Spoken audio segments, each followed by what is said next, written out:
Assalamualaikum warahmatullahi wabarakatuh. Selamat pagi, selamat siang, dan selamat malam bagi yang menonton video ini. Selamat datang di pembelajaran IPS, yaitu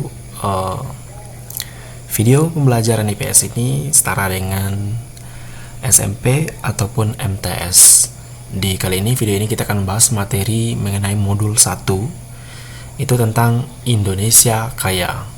Di hari ini kita akan membahas di modul yang pertama. Oke, tema hari ini itu Indonesia Kaya. Di modul yang pertama ini kita akan membagi dua unit. Yang pertama itu ada unit 1 tentang alam Indonesiaku, dan unit kedua tentang flora dan fauna di Indonesia. Nah, kajian yang dibahas di unit 1 di alam Indonesiaku itu ada 4 kajian. Yang pertama itu tentang iklim, yang kedua itu tentang kondisi geologis, yang ketiga bentuk rupa bumi, dan yang keempat lahan. Sedangkan untuk unit kedua itu flora dan fauna di Indonesia, yang dibahas itu yang pertama itu jenis sumber daya alam, yang kedua itu persebaran flora dan fauna.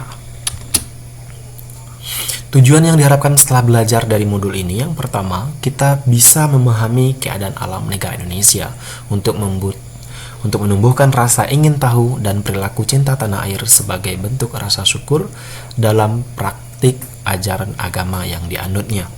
Yang kedua, memahami pengaruh kondisi fisik terhadap kekayaan alam Indonesia. Yang ketiga, mengetahui kekayaan alam Indonesia terutama dalam hal flora dan faunanya untuk meningkatkan rasa cinta tanah air. Yang keempat, menganalisis permasalahan yang berkaitan dengan flora dan fauna yang ada di Indonesia. Oke, kita hari ini kita membahas materi yang pertama itu letak secara astronomis ataupun geografis Indonesia tersebut. Indonesia itu terletak ada dua, itu yang pertama itu Indonesia terletak secara astronomis. Indonesia secara astronomis itu adalah letak suatu tempat di mana dilihat dari posisi garis lintang dan garis bujurnya. Nah, Indonesia terletak di antara 6 derajat lintang utara sampai 11 derajat lintang selatan dan 95 derajat bujur timur sampai 141 derajat bujur timur. Sedangkan dari posisi secara geografisnya itu Indonesia berada antara dua benua dan dua samudra, yaitu ada benua Asia dan Australia, dan juga samudra Pasifik dan samudra Hindia. Nah, letak geografis itu ditentukan berdasarkan posisi nyata dibanding posisi daerah lainnya. Indonesia terletak di antara dua benua, yaitu benua Asia dan benua Australia tadi. Lalu batas-batas Indonesia berdasarkan letak geografisnya, yang pertama itu sebelah utara itu berada pada Selat Malaka, Malaysia Timur, Laut Cina Selatan. Lalu di sebelah selatannya itu benua Australia, Timur Leste, dan Samudra Hindia. Untuk sebelah timur itu ada Papua Nugini dan Samudra Pasifik. Lalu sebelah barat ada Samudra Hindia atau berbatasan dengan negara India secara ya begitulah. Oke. Kita lanjut ke selanjutnya, kita masuk ke iklim. Indonesia itu memiliki tiga iklim, yaitu iklim tropis, iklim laut, dan iklim muson atau musim. Nah, yang pertama itu iklim tropis. Nah, iklim tropis itu kita jelaskan dulu. Yang pertama, iklim tropis ini kita akan membahas itu bahwa untuk mengingatnya ya, iklim tropis itu ini kan panjang sekali tulisannya. Jadi kita hanya membahas bahwa iklim tropis itu terletak di garis khatulistiwa, lalu bersifat panas, dan menyebabkan daerah itu hanya mempunyai dua musim, yaitu musim kemarau dan musim penghujan. Lalu juga terletak di daerah garis khatulistiwa seperti Indonesia, Kenya, ataupun Brazil. Nah, bisa salah satunya selain itu juga bisa mengalami musim pancaroba, yaitu musim ada perubahan dari kedua musim tersebut. Itu yang dipahami. Jadi iklim tropis itu adalah yang terletak di garis khatulistiwa, lalu bersifat panas, memiliki dua musim, yaitu musim kemarau dan musim penghujan. Terletak di Indonesia, Kenya, dan Brazil, dan memiliki musim pancaroba atau ada perubahan dari kedua musim tersebut. Bisa dipahami untuk iklim tropis, sangat gampang kan memahaminya. Kita masuk ke iklim monsoon atau iklim musim. Iklim ini sangat dipengaruhi oleh angin musim.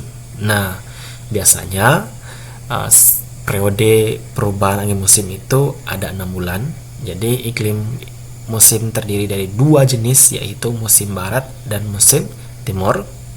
Nah, angin musim barat bertiup dari Oktober hingga April, sedangkan yang bersifat basah ya, sehingga mengakibatkan wilayah tersebut mengalami musim penghujan. Sedangkan angin musim timur itu sekitar April hingga Oktober yang bersifat kering dan mengakibatkan wilayah Indonesia mengalami musim kekeringan atau kemarau. Nah, bagaimana cara membedakan iklim musim ini? Iklim musim itu adalah itu yang dipengaruhi oleh musim angin, oleh angin ya, oleh angin musiman. Lalu periodenya itu sekali 6 bulan. Ya. Lalu iklim ini terdiri dua jenis, yaitu ada musim barat daya atau musim barat dan angin musim laut timur. Ya, ini barat, musim timur. Ini dia ya. Dan kalau yang barat itu Oktober sampai April bersifat basah. Lalu untuk yang musim menimbulkan sebuah hujan, sedangkan angin musim timur itu dari April hingga bersifat kering dan mengakibatkan daerah tersebut mengalami musim kekeringan. Gampang kan? Oke, saya bahas kembali. Jadi angin musim atau iklim musim ini adalah itu dipengaruhi oleh angin musiman yang berubah setiap periode. Jadi periodenya itu sekali 6 bulan. Ya. Biar mudah menghafalnya, saya buatkan seperti ini. Lalu dia terjadi dua jenis, itu ada musim barat dan musim timur.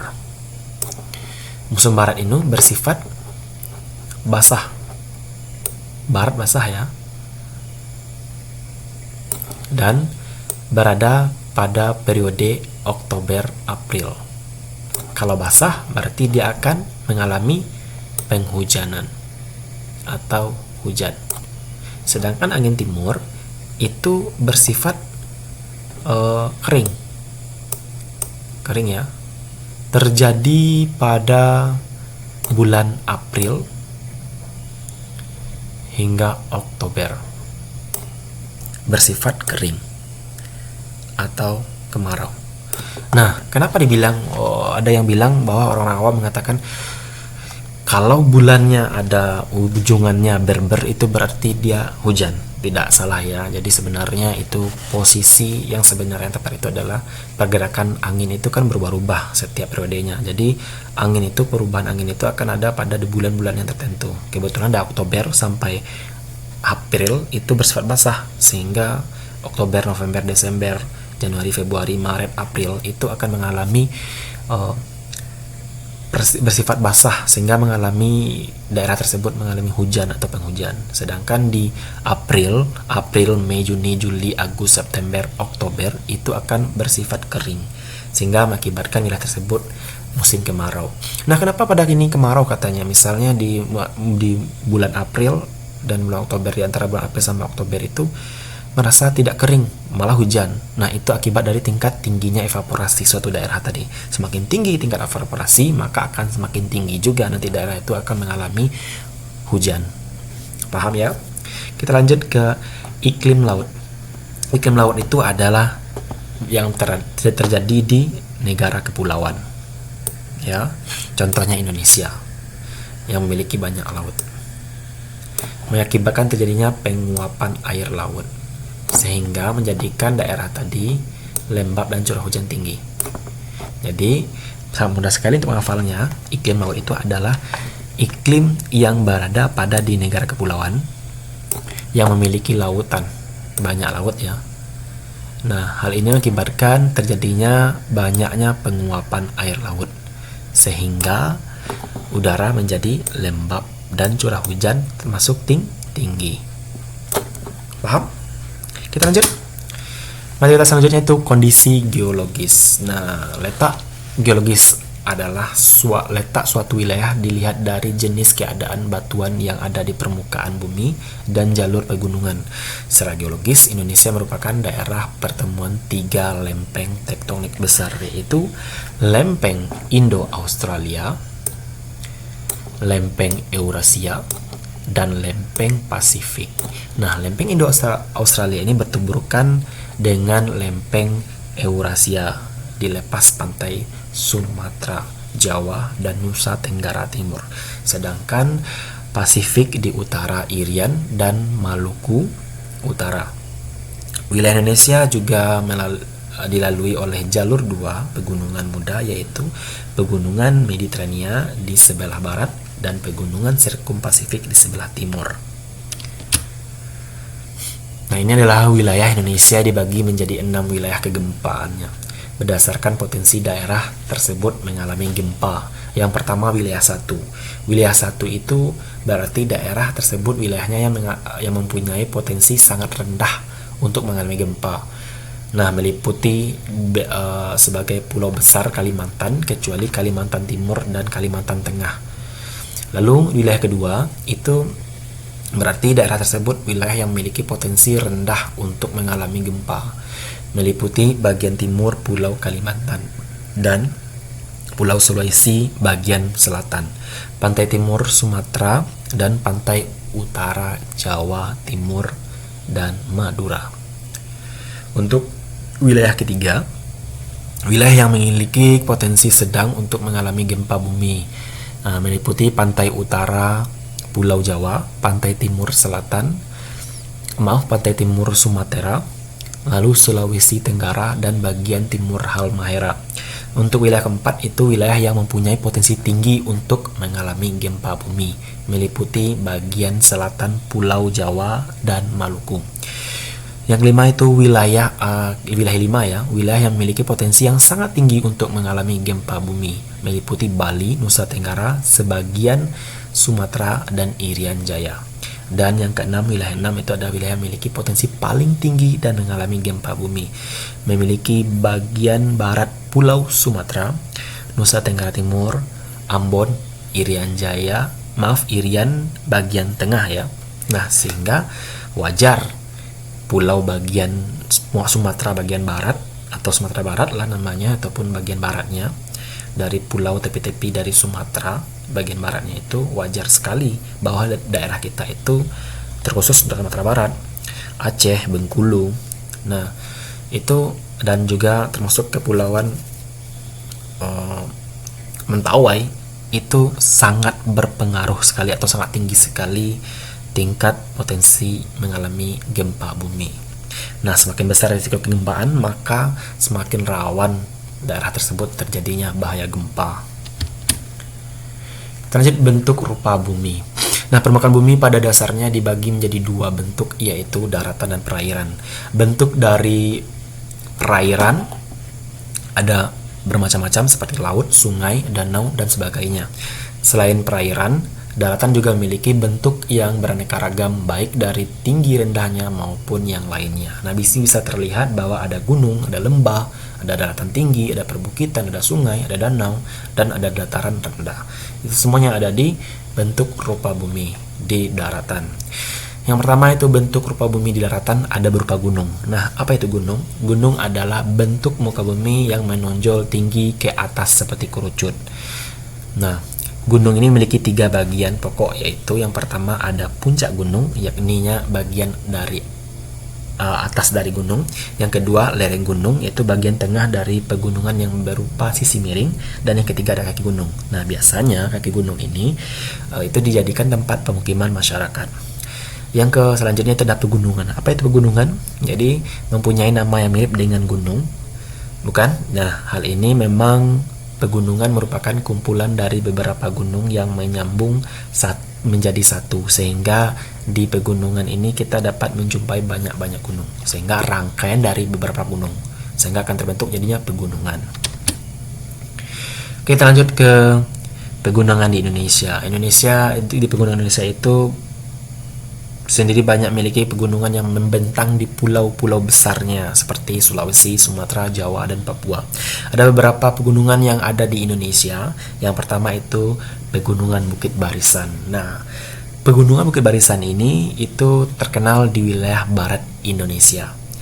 Nah, pegunungan ini membentang sepanjang 1650 km dari utara ke selatan Pulau Sumatera.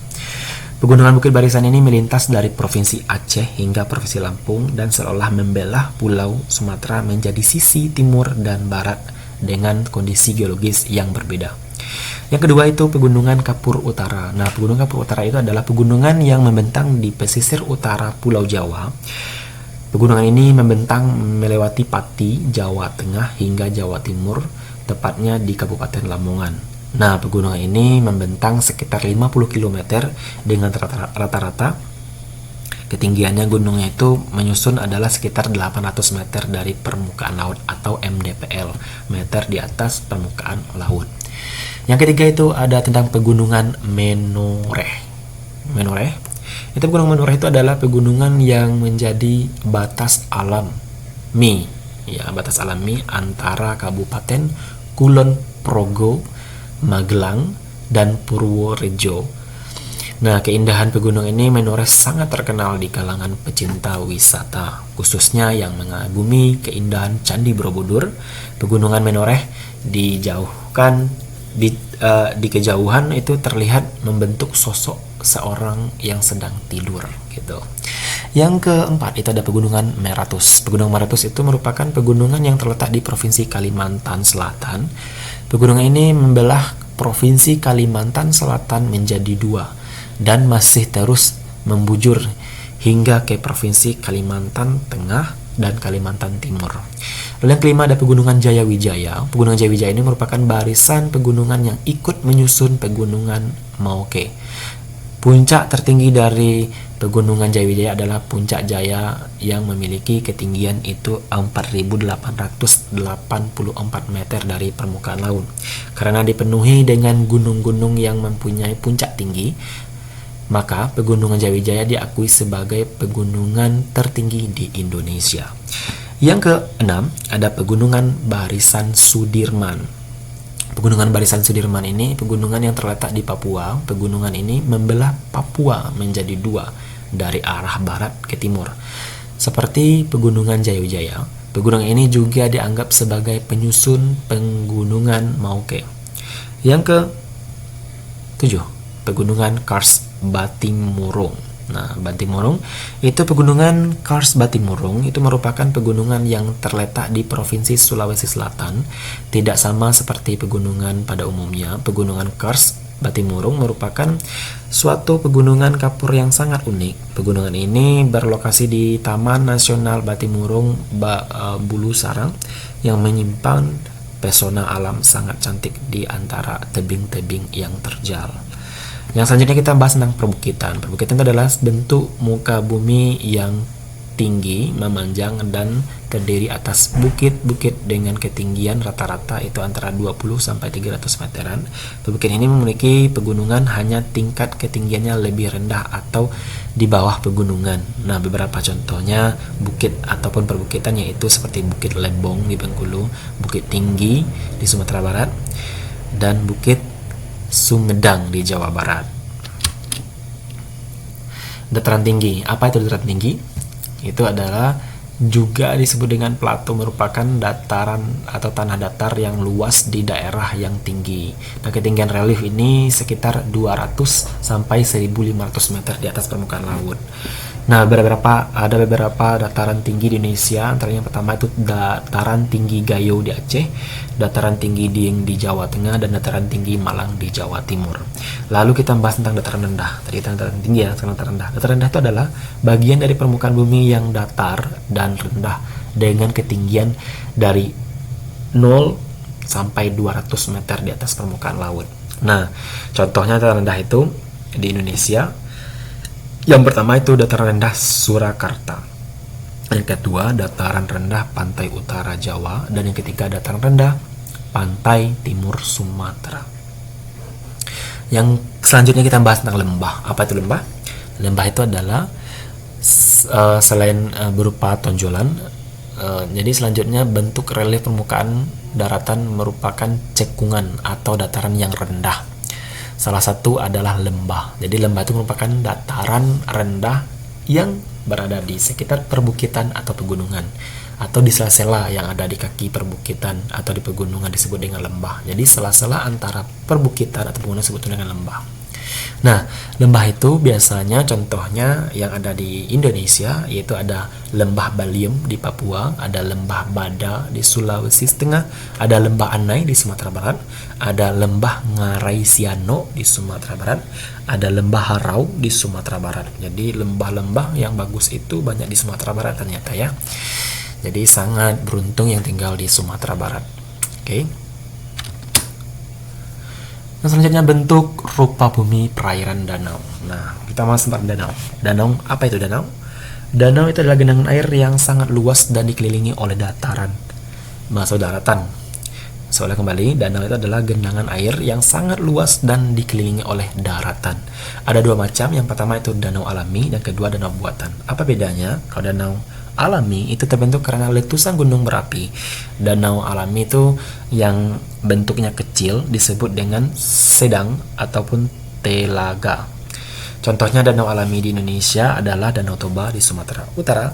Danau ini memiliki ukuran panjang sekitar 100 km hingga lebar 30 km dan kedalaman sekitar 505 meter. Untuk danau buatan itu adalah bendungan atau waduk. Jadi waduk dibuat dengan bendungan aliran sungai. Contohnya danau buatan di Indonesia adalah Waduk Gajah Mungkur di Wonogiri, Jawa Tengah. Kita lanjut ke sungai. Apa itu sungai? Sungai adalah aliran air yang besar di daratan. Sungai mengalir dari tempat yang tinggi ke tempat yang rendah. Bagian-bagian sungai terdiri dari pertama ada hulu, ada hilir, dan ada muara. Hulu itu merupakan bagian awal dari sebuah sungai. Biasanya terletak di pegunungan, sedangkan hilir itu bagian sungai yang terakhir, yang akhirnya bagian ini akan mengantarkan sungai ke bagian muara atau laut. Apa itu muara? Muara itu tempat berakhirnya air sungai. Air sungai biasanya bermuara di laut. Nah, ini adalah contoh sungai yang ada di Indonesia.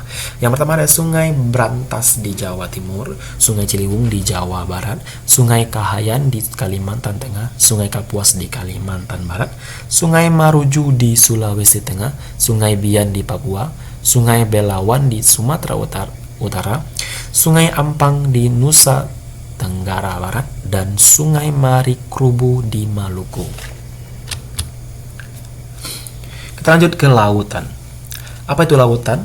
Lautan itu adalah daratan perairan yang sangat luas. Nah, kalau penjelasan dari masing-masing wilayah lautan tersebut sebagai berikut. Yang pertama, samudra. Samudra adalah laut yang sangat luas dan dalam, misalnya Samudra Pasifik, Samudra India, dan Samudra Atlantik. Kalau laut itu adalah perairan yang sangat luas dan dalam dan berhubungan dengan samudra, misalnya Laut Jawa, laut atau utara Pulau Jawa, Laut Banda itu selatan dari Pulau Saram, dan Laut Sulawesi atau utara dari Pulau Sulawesi. Sedangkan selat, nah jadi selat adalah laut sempit di antara dua pulau, misalnya Selat Madura di antara Pulau Madura dan Pulau Jawa, lalu Selat Bali di antara Pulau Bali dan Pulau Jawa, dan Selat Sunda yang di antara Pulau Jawa dan Pulau Sumatera. Jadi paham ya beda antara samudra, laut, dan selat. Kita lanjut ke teluk. Teluk adalah lautan yang menjorok ke daratan. Jadi lautan yang menjorok ke daratan itu teluk. Sedangkan tanjung itu daratan yang menjorok ke laut. Nah, contoh seperti teluk yaitu adalah Teluk Cendrawasih di Papua, Teluk Tomini di Sulawesi, dan Teluk Bone di Sulawesi. Itu dia menjorok, bisa dilihat gambarnya itu. Jadi lautnya itu menjorok ke daratan. Sedangkan tanjung itu adalah daratan yang menjorok ke laut. Nah, jadi contohnya seperti apa ya, kalau Tanjung seperti Tanjung Puting di Kalimantan Tengah, Tanjung Priok di DKI Jakarta, Tanjung Ringgit di Nusa Tenggara Barat, dan Tanjung Bakung di Bali. Lalu kita bahas tentang palung. Apa itu palung? Palung adalah jurang yang dalam di dasar laut, misalnya Palung Jawa, Palung Mariana, nah dan palung-palung lainnya. Kita lanjut ke materi selanjutnya, itu adalah materi lahan. Nah, lahan, apa itu lahan? Lahan yang dimaksud itu adalah kondisi tanah, jenis tanah yang mempengaruhi pada kesuburan tanah. Letak geografis dan astronomis di Indonesia memiliki pengaruh yang sangat penting dan membentuk bagian macam-macam tanah. Ada beberapa tanah atau jenis tanah. Yang pertama itu tanah aluvial. Itu karakteristiknya itu adalah tanah yang sangat cocok untuk pertanian, baik pertanian padi maupun palawija seperti jagung, tembakau, dan jenis tanaman lainnya. Nah, persebarannya itu ada tanah banyak disebarkan di Sumatera, Kalimantan, Sulawesi, Papua, dan Jawa. Bisa lihat inilah bentuk dari tanah aluvial. Yang kedua ada tanah andosol. Tanah andosol itu merupakan satu jenis tanah vulkanik di mana terbentuknya karena adanya proses vulkanisme. Nah, karakteristiknya itu warna dari tanah andosol itu coklat keabu-abuan. Nah, persebarannya itu berada di Indonesia tersendiri, itu merupakan daerah cincin api. Banyak terdapat tanah andosol seperti Jawa, Bali, Sumatera, dan Nusa Tenggara. Lalu tanah entisol. Tanah entisol itu merupakan saudara dari tanah andosol, namun biasanya merupakan pelapukan dari material yang dikeluarkan oleh letusan gunung berapi seperti debu, pasir, lahar, dan lapili. Nah, karakteristiknya itu adalah tanah ini sangat subur dan merupakan tipe tanah yang masih muda. Nah, biasanya persebarannya itu berada di sekitar gunung berapi seperti di pantai Parangtritis, Yogyakarta, dan daerah Jawa lainnya yang memiliki gunung berapi. Lalu yang keempat itu tanah grumusol. Nah, bisa kita lihat di sini, tanah grumusol itu tanah yang berbentuk dari pelapukan batu kapur dan tufa vulkanik. Nah, karakteristiknya itulah tanahnya kering dan mudah pecah, terutama saat musim kemarau, dan memiliki warna hitam. Tingkat keasaman pH-nya itu tidak memiliki netral hingga bersifat basah atau alkalis. Nah, persebarannya itu berada di Jawa Tengah, Demak, Jepara, Pati, Rembang. Lalu Jawa Timur ada Ngawi dan Madiun, dan Nusa Tenggara Timur. Karena tekstur yang kering, maka akan bagus jika ditanami vegetasi kuat seperti kayu jati. Yang kelima ada tanah humus. Tanah humus itu adalah tanah yang bentuk dari pelapukan tumbuhan. Nah, mengandung banyak unsur hara dan mineral. Berarti itu sangat subur sekali tanahnya. Karakteristiknya itu tanah humus itu sangat baik untuk bercocok tanam. Nah, sehingga kandungannya yang sangat subur dan baik untuk tanaman, sehingga tanaman sangat memiliki humus yang tinggi. Akibatnya tanaman itu cepat unsur haranya dan mineralnya itu banyak karena pelapukan tumbuhan hingga warnanya agak kehitam-hitaman. Nah, persebarannya itu ada di Sumatera, Kalimantan, Jawa, dan Papua, dan sebagian wilayah Sulawesi. Lalu yang keenam ada tanah kapur. Tanah kapur itu tanah yang berasal dari batuan kapur yang melalui pelapukan. Nah, persebarannya itu berada di daerah kering seperti Gunung Kidul, Yogyakarta, dan di daerah pegunungan kapur seperti di Jawa Tengah, Jawa Barat, Nusa Tenggara Timur. Lalu yang ketujuh ada tanah latosol. Itu tanah salah satu yang terdapat di Indonesia. Tanah ini berbentuk dari pelapukan batuan sedimen dan metamorf. Nah, persebarannya itu tanah latosol ini di daerah Sulawesi, Lampung, Kalimantan Timur, dan Barat, Bali, serta Papua. Nah, ini ada penugasan yang pertama. Silahkan kalian catat penugasannya. Ada tugas yang satu, itu carilah informasi tentang kondisi tanah di lingkungan sekitar kalian. Nah, jadi kalian akan menentukan, nah, di daerah kalian itu termasuk tanah apa sih jenisnya. Nah, kemudian identifikasi pengaruh kondisi tanah tersebut terhadap aktivitas ekonomi penduduk setempat. Nah, apa yang cocok diolah di lahan tersebut. Paham ya? Silahkan ditulis pendapatnya masing-masing nanti di komentari atau di koreksi oleh tutor ataupun guru yang mengajar nantinya. Oke, kita lanjut. ke unit kedua, itu flora dan fauna di Indonesia. Oke, kita diskusi dulu sebentar ya, diskusi dengan teman, diskusi dengan saudara, ataupun diskusi dengan orang terdekat kalian masing-masing. Itu kondisi yang dialami oleh fauna orang hutan yang ada di foto ini sangat terlihat. Itu bagaimana sebab yang dialami oleh orang hutan tersebut. Nah, bagaimana sebab yang dialami itu? Kenapa dia seperti ini? Apa pendapat kalian tentang foto yang sudah ada?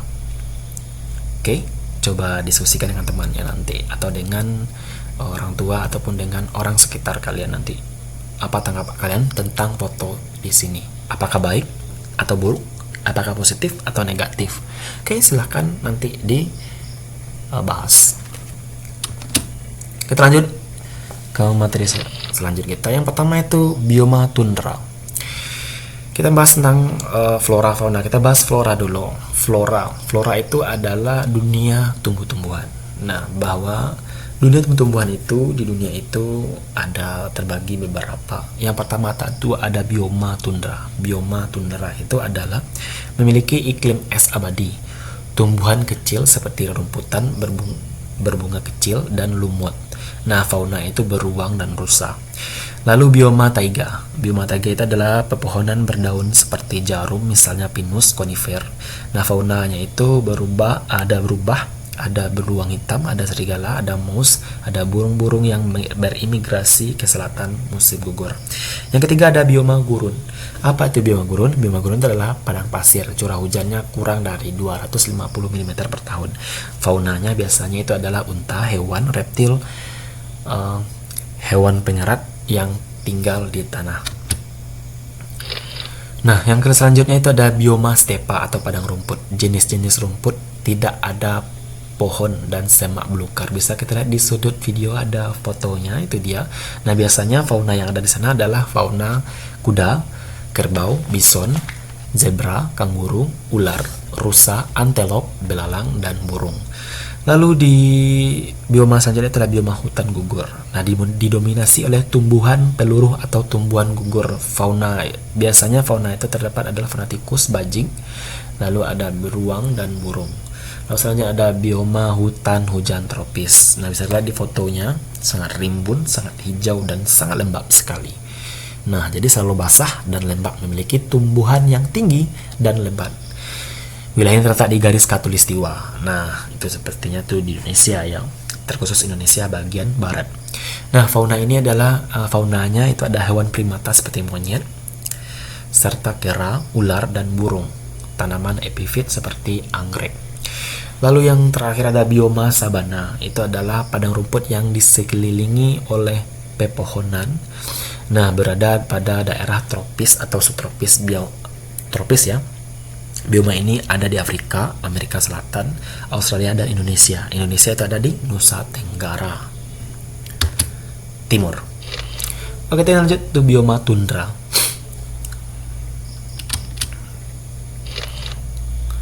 Oke, persebaran yang ada pada fauna Indonesia itu bisa kita lihat dari 225 juta tahun lalu, bahwa dulunya bumi itu hanya satu benua. Lalu mulai bergerak dari 200 juta tahun lalu. Lalu bergerak lagi pada 135 juta tahun lalu, sehingga daerah di bumi itu terbagi menjadi dua benua, atau benua Gondwana dan Laurasia. Lalu terpecah lagi menjadi 5 pada tahun 65 juta tahun yang lalu, dan sampai saat sekarang ini menjadi 5. Nah, bentuknya sudah seperti saat sekarang ini. Nah, Indonesia juga terdiri dari Indonesia bagian barat, Indonesia bagian tengah, dan Indonesia bagian timur, persebaran flora dan faunanya. Yang ini dia persebaran flora fauna di Indonesia. Ada Indonesia bagian barat, ada Indonesia bagian tengah, ada Indonesia bagian timur. Indonesia bagian barat disebut dengan tipe asiatis. Indonesia bagian tengah disebut dengan tipe peralihan, dan Indonesia bagian timur termasuk tipe australis. Ini dia tipe-tipe Indonesia bagian barat atau tipe asiatis. Nah, fauna tipe Indonesia bagian barat itu ada gajah, harimau, badak, tapir, rusa, beruang, madu, orangutan, burung merah, siamang, owa Jawa, dan macan tutul. Sedangkan flora tipe Indonesia bagian barat itu adalah anggrek, damar, lumut, jamur, paku-pakuan, pohon jati, pinus, cemara, kayu putih, suwek raksasa, dan Rafflesia alnurdi. Yaitu tipe Indonesia bagian tengah. Indonesia bagian tengah itu faunanya itu ada anoa, kuda, tangkasi, arbabirusa, komodo, burung maleo. Dan floranya itu ada langsei, ada kayu hitam, ada akasia, ada anggrek putih donggala, ada pohon eboi, pala, kayu manis, kenari, dan lontar. Di Indonesia bagian timur atau tipe Australis, bahwa tipenya ini adalah berupa cendrawasih, kasuari, kanguru, walabi, kuskus, koala. Sedangkan tipe floranya itu adalah agatis, cendana, podocarpus, ada pakis, dan ada eucalyptus. Ini adalah persebaran flora fauna di dunia. Bisa kita lihat. Nah, ini udah persebaran flora fauna di dunia. Ini persebaran faunanya lagi ya, menurut Alfred Wallace, bahwa ada terbagi menjadi 6 bagian. Ada tipe Palearctic, Ethiopian, Oriental, Australis, Neotropik, dan Nearctic. Nah, kita masuk ke penugasan kedua. Nah, penugasan kedua, penjualan satwa langka terbesar di Asia Tenggara adalah Indonesia. Bagaimana pendapat kalian terhadap pernyataan di atas? Nah, apakah kalian setuju bahwa Indonesia itu sebagai penjual satwa langka? Nah, kalau kita jual satwa langka tersebut, apa dampaknya? Apakah positif atau negatif? Yuk, mari berpendapat. Silahkan tulis di buku catatannya, silahkan dikomentari, dan silahkan beri jawaban menurut pendapat Anda semua. Apakah baik kegiatan penjualan satwa langka tersebut atau tidak? Kalau jika, silakan alasannya apa, tulis nanti, konfirmasi dengan tutor ataupun dengan guru yang bersangkutan. Oke, cukup dulu sekian dan terima kasih atas waktunya sudah menonton video ini. Semoga bermanfaat dan sangat dan mudah lagi untuk belajarnya. Dan cukup sekian dulu dari saya. Terima kasih atas tontonannya, dan jangan lupa untuk klik tombol subscribe dan klik tombol loncengnya sehingga nanti notifikasinya selalu memberikan informasi-informasi video terbaru tentang materi-materi pembelajaran tentunya. Oke, cukup sekian dulu. Saya akhiri dengan assalamualaikum warahmatullahi wabarakatuh.